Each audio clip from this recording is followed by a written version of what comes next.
Çok şükür hepsinde bir şey. İyi, güzel gözüküyor. Baklavaların pişmiş. Ceviz Şöbiyat. doldurdum işlerine.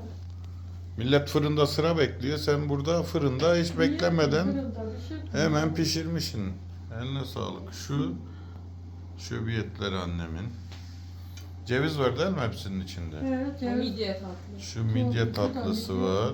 Kaymak var içinde. Şu da değişik bir şey.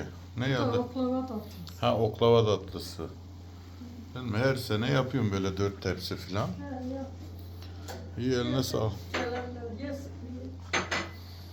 Güzel gözüküyor şöyle. Bir de bunların şerbetlerini artık az yedikçe mi? Yarın hepsini mi dökeceksin? Yok, hepsini. 2 tepsi döküp Yiyeceğim. bittikçe sonra taze taze olsun diye. He, Şerbetlerini de sonradan yapacaksın. Hı.